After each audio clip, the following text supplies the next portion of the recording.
When it comes to long-running franchises, I share a deeper connection with the James Bond franchise than any other. While I don't think some of them are objectively good movies, I find most of them to be fun, action-adventure spy thrillers that usually make for an entertaining watch with either my friends or my family during some downtime. As I said in a previous video of mine, I've watched every movie in the official long-running franchise, now even including 1967's Casino Royale. My pick for favorite Bond movie has always been an ever-changing answer, as my opinions on some movies have changed over the years with multiple viewings, which is okay as our ideas and opinions on things tend to change over time, especially on things like movies. You might find something you used to like in the past not as good as you remember it, or you might find you like something now that you never saw its appeal before in the past. The latter is the case of today's video, as I think License to Kill is one of the best Bond movies, and is in fact my favorite Bond movie. Before we get into this, a little background is in order. License to Kill is a 1989 Bond movie directed by John Glenn and written by the duo of Michael G. Wilson and Richard Maybaum in his last time writing the script to a Bond movie. This was the second movie to star Timothy Dalton in the famous role, and would also be his last, which is such a shame because I thought Dalton was a pretty good Bond. His serious and at times dark portrayal of the character was greatly overlooked at the time. It wasn't until Daniel Craig came along that people realized a Bond who isn't all fun and games could actually be good. This movie bombed on theaters upon release, which was to be expected as it went up against some pretty heavy competition at the time, including The Last Crusade, which also featured original Bond himself, Sean Connery. The movie was also panned by critics and some fans for its, at the time, different approach to the story and the character of Bond to what was expected, and also its excessive use of violence, which, if you know me, I don't really mind. So License to Kill follows James Bond on a revenge quest. After a captured Colombian drug lord named Sanchez escapes, he arranges for the capture of Bond's long-term friend Felix Leiter after his wedding, no less, since he was instrumental in his arrest. Felix is fed to a shark because it's a Bond movie. Of course, there's a trapdoor leading to a shark somewhere. And on top of that, they also rape and murder his wife. Where's my wife? Don't worry. We gave her a nice honeymoon. Hey look, it's a young Benicio del Toro. He's so creepy in this movie. You're dead. You took the words right out of my mouth. He's left for dead to send a message, which Bond finds and decides to go on a violent revenge path to avenge his friend after the case is dropped by the CIA, defying Her Majesty's Secret Service, which results in him revoking his license to kill and suspending him indefinitely. Your license to kill is revoked, and I require you to hand over your weapon. James, however, defiantly escapes to continue his personal vendetta, making him a rogue agent. He uses his wits and intelligence to slowly infiltrate Sanchez's organization by posing as a hired gun, Problem solver. I'm more of a problem eliminator. gaining his trust and creating a rift between Sanchez and the people under his organization, basically tearing apart his organization from the inside. With the help of ex-army pilot and DIA informant Pam Bouvier, Sanchez's spiteful girlfriend Lupi, who, trust me, you really don't want to get caught having an affair with. What did he promise you? His heart? Give her his heart. And Q, who provides unauthorized assistance to Bond. Bond moves closer and closer to finally getting his revenge on Sanchez. Now let's get down to things I do like about this movie. And just to be clear, I'll be talking about key plot details, so be warned if you still haven't watched it. Sanchez is a pretty good Bond villain. Now, as I previously said, this movie is much more serious with a darker tone compared to the previous entries. I mean, the film starts off with Sanchez whipping his unfaithful girlfriend and ordering his men to cut out the heart of her secret lover. And in a later scene, he also brutally kills one of his associates in a decompression chamber. This dude doesn't joke around. This was at the time a pretty extreme yet realistic way to handle a Bond villain, considering the fact that in previous movies before this, we had James Bond going up against a bunch of superpowered henchmen and a rich maniacal villain who wants to take over the world or something. So this more violent and realistic approach to the villain was refreshing for the franchise. And it's not just violence for the sake of it either. It's actually in line with his character. Sanchez is presented as someone who is charismatic enough to build his own empire through the loyalty he establishes in others and others to himself. He values loyalty more than anything, as we come to learn throughout the movie, even more than money and his drug empire, which makes it believable that someone like him would take such serious action when he's betrayed by his girlfriend or by an associate. You better understand, amigo. Loyalty is more important to me than money. This gives him a believable personality, and that's why he's one of my favorite villains in the franchise. The importance he places on loyalty proves to be his biggest strength and also his biggest weakness. Although some people may claim that the villain is just a typical 80s bad guy, since having drug lords as villains was popular in the 80s. But I think Robert Davi is pretty charismatic in this movie. He does a great job in making the role his own. He also has a great screen presence and chemistry with Dalton's Bond. Speaking of which,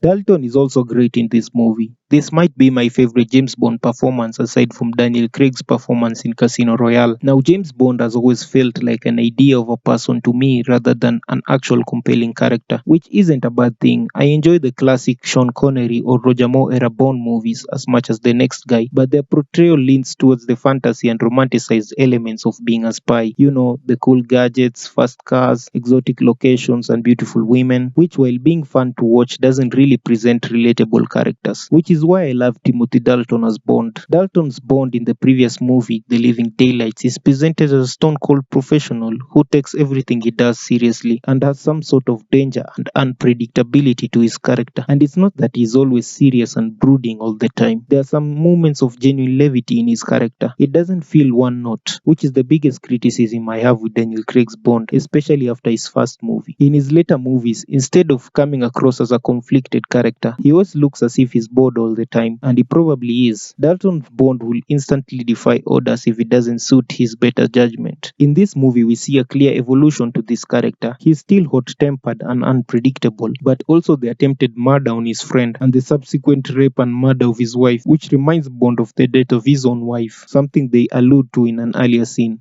He was married once, but it was a long time ago.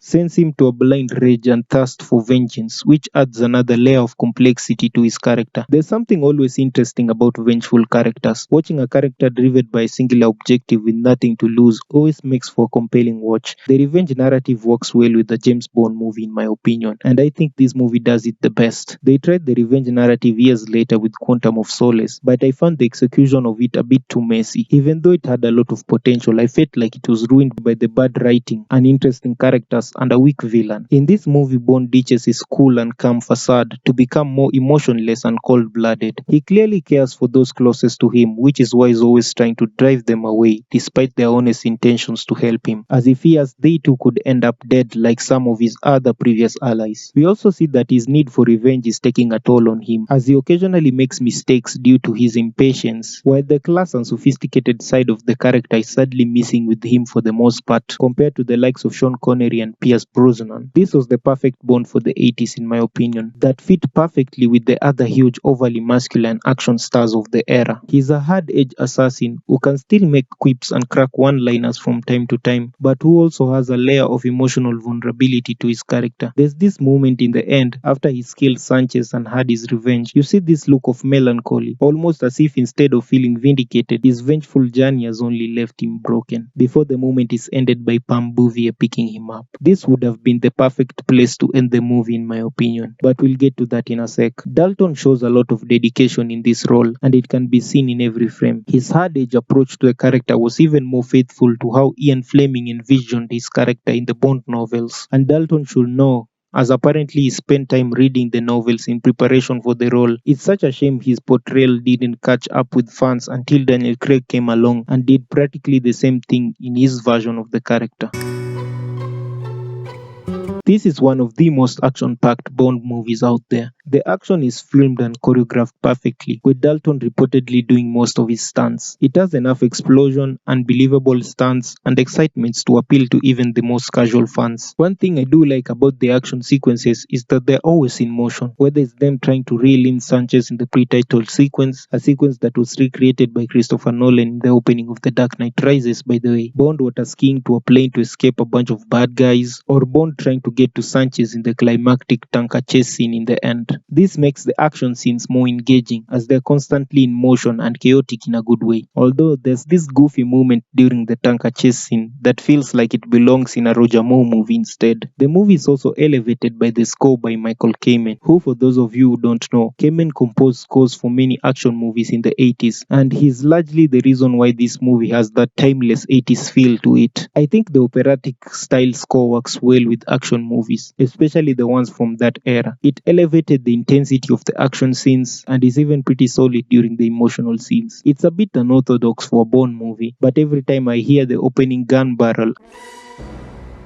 I immediately get excited to watch the rest of the movie. The title song is also a favorite of mine.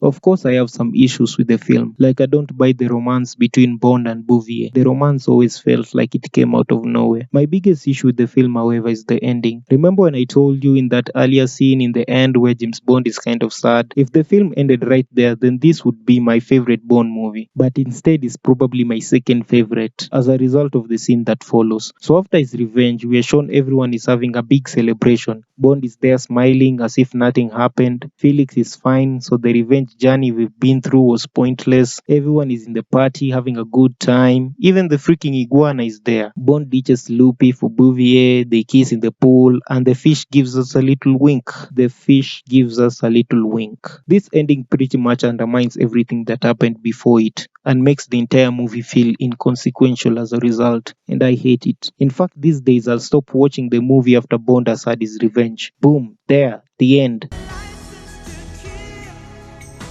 It's like they didn't know how to end this movie, so they decided to simply send everyone home happy. Or they thought ending it on an uncertain note won't go well with fans. It just feels out of place with the tone of the movie up to that point. Anyway, License to Kill is not a perfect movie. The revenge trope is really nothing new or groundbreaking, and most people claim that the movie may have borrowed heavily from a lot of the high-octane action movie style of the 80s, that it doesn't feel like a traditional Bond movie. For me, I don't necessarily have a problem with this, because most Bond movies are always trying to hop on the current trend of movies. In fact, the last time I consider a Bond movie to be wholly original and innovative would be in the early Sean Connery days in the 60s. After that, they have always appeared to be copying the current trend in movies, and is probably why the franchise has survived for so long. An example of this can be seen in the early 70s, when blaxploitation movies were huge. They released Live and Let Die, which featured a mostly black cast. And in the late 70s, when Star Wars and space adventures were huge, they sent Bond in space in Moonraker. Even in the early 2000s, when gritty reboots and down-to-earth realistic spy thrillers were all the rage, they released Casino Royale as a result, which rebooted the franchise and settled for a more realistic tone. And even more recently, where every movie is suddenly becoming woke, there are possibilities of them replacing Bond with a strong black woman.